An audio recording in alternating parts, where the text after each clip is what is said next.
Assalamualaikum, sahabat semua. Selamat datang di Santremole Channel. Di sini, kita akan menyelami kisah penuh hikmah dari kehidupan, yang penuh pelajaran dan inspirasi untuk kehidupan kita. Tapi sebelum kita mulai, jangan lupa untuk like, subscribe, dan nyalakan lonceng notifikasinya, supaya kalian tidak ketinggalan cerita menarik lainnya. Yuk, kita mulai perjalanan ini bersama. Malam itu, jalanan kota terlihat ramai seperti biasa. Kendaraan berbaris, lampu-lampu jalan menyinari trotoar, dan orang-orang berjalan dengan berbagai tujuan. Di antara deretan mobil yang berhenti di lampu merah, sebuah mobil hitam mewah menarik perhatian beberapa orang di sekitarnya. Kendaraan itu bukan sekadar mobil biasa. Bodi mengilapnya mencerminkan cahaya lampu jalan, dan plat nomornya menunjukkan bahwa pemiliknya bukan orang sembarangan. Di balik kemudi, seorang pria duduk dengan tenang. Penampilannya jauh dari kesan mewah yang terpancar dari mobilnya. Mengenakan kaos polos dan jaket sederhana, rambutnya agak berantakan, dan wajahnya pun tampak seperti pria biasa pada umumnya. Namanya Andi. Andi mengarahkan pandangannya ke depan, menunggu lampu hijau. Namun, tak jauh darinya, sebuah mobil patroli polisi mendekat. Dua petugas di dalamnya, Brigadir Hendra dan Aibtu Joko, saling melirik curiga. Mobil mahal, tapi yang nyetir kayak rakyat biasa. Bisa jadi curian. Gumam Hendra seraya melirik ke arah mobil Andi. Iya, coba kita cek dulu, balas Joko sambil menyalakan sirene pendek. Seketika, mobil patroli itu memotong lajur dan menyuruh Andi menepi. Andi, yang awalnya tidak menyadari situasi, hanya menoleh sebentar sebelum akhirnya mengarahkan mobilnya ke pinggir jalan. Saat mobilnya berhenti, dua polisi itu turun dengan sikap penuh wibawa, seolah-olah mereka baru saja menangkap seorang pelaku kriminal. Hendra mengetuk kaca mobil Andi dengan sedikit keras. "Malam, Pak. Bisa tunjukkan surat-surat kendaraan?" ucapnya dengan nada sedikit meremehkan. Andi tetap tenang. Ia menurunkan kaca jendela dan menatap polisi itu. "Ada masalah, Pak?" tanyanya santai. Hendra langsung mendengus kecil. "Bukan kamu yang nanya, saya yang nanya. Mana surat-suratnya?" katanya dengan nada lebih keras. Andi tetap tenang. Dengan gerakan pelan, ia merogoh dashboard mobilnya dan mengeluarkan dompet kulit berwarna hitam. Ia menyerahkan SIM dan STNK kepada Hendra, yang langsung menerimanya dengan ekspresi sinis.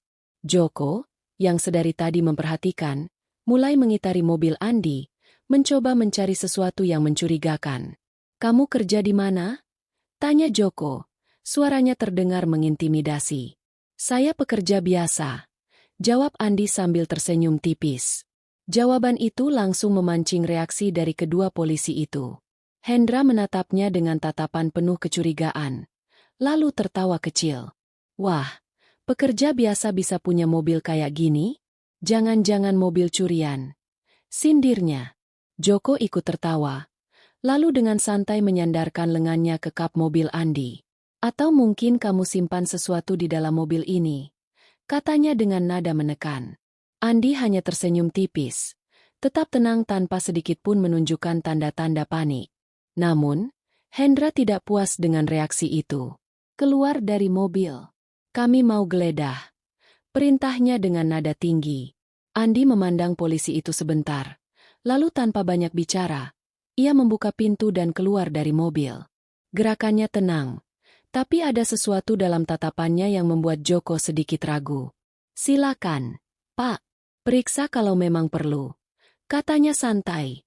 Hendra dan Joko saling melirik, merasa makin curiga. Joko kemudian mulai membuka pintu mobil dan memeriksa bagian dalamnya, sementara Hendra masih memperhatikan Andi dengan penuh kecurigaan. "Orang biasa nggak mungkin bisa beli mobil seperti ini. Jangan-jangan kamu punya bisnis gelap?" tuduhnya. Andi tetap tidak bereaksi. Ia hanya tersenyum kecil.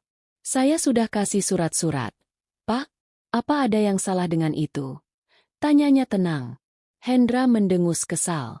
Sikap Andi yang terlalu santai membuatnya semakin jengkel. "Kita lihat saja nanti. Saya bakal pastikan kamu ini bukan orang sembarangan. kata Hendra sambil membuka dompet Andi dan melihat kartu identitasnya. Namun, begitu membaca nama lengkap dan jabatan yang tertera di kartu itu, wajahnya langsung berubah. Senyum sinisnya menghilang dalam sekejap. Mata Hendra melebar. Tangannya yang tadi memegang KTP Andi sedikit gemetar. "Apa ini?" gumamnya dengan suara bergetar. Joko, yang masih sibuk memeriksa mobil, menoleh saat melihat ekspresi aneh dari rekannya. "Kenapa, Hendra?" tanyanya.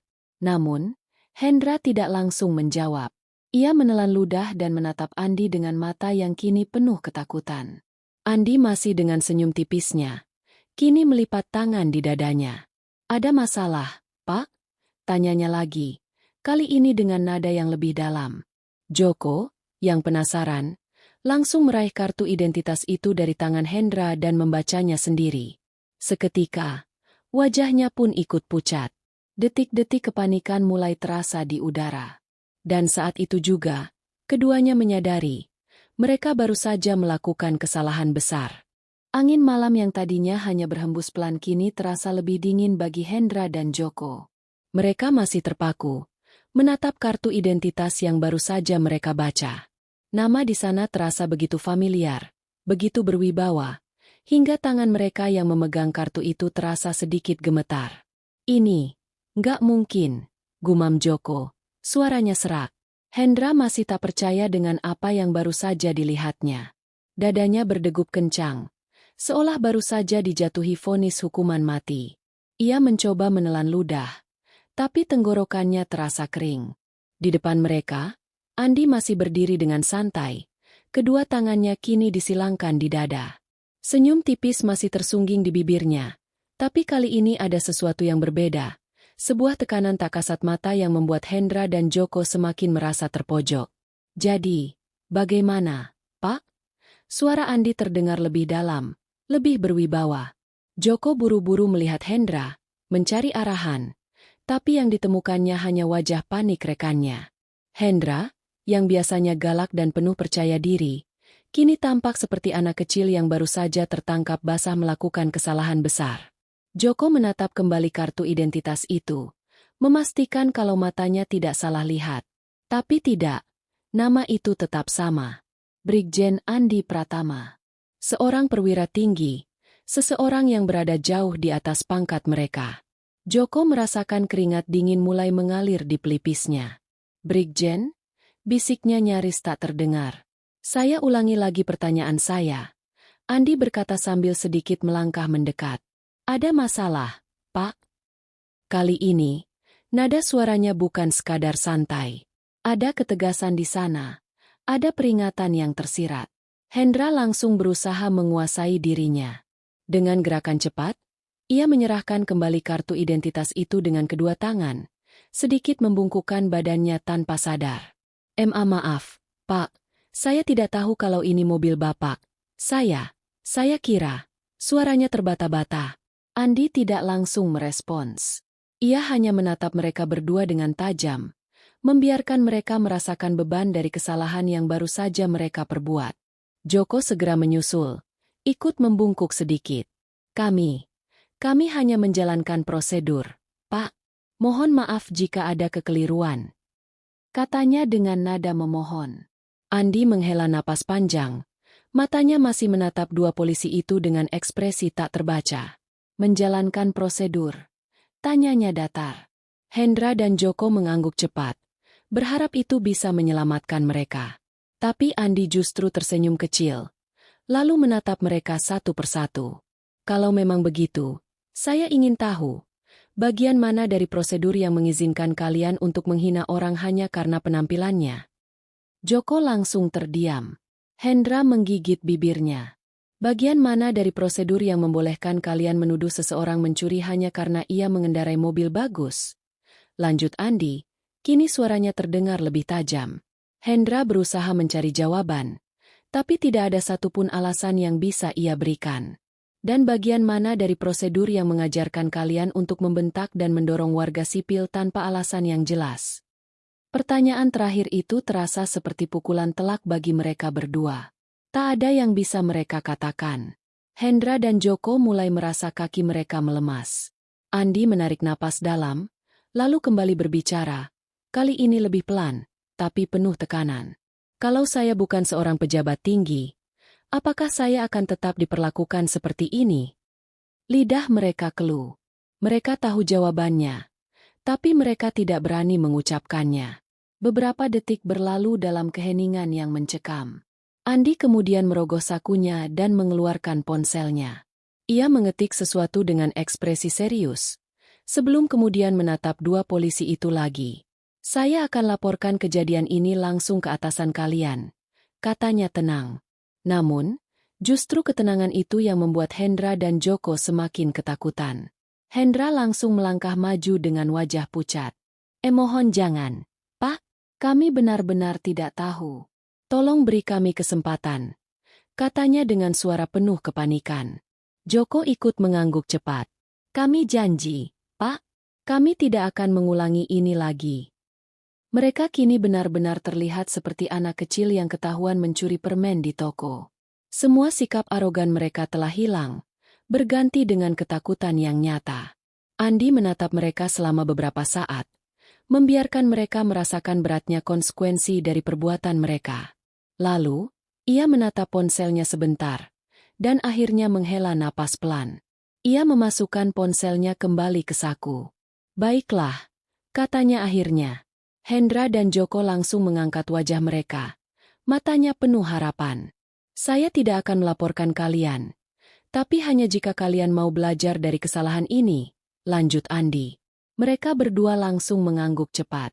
Iya, Pak, kami janji. Andi menatap mereka sekali lagi, lalu tersenyum tipis.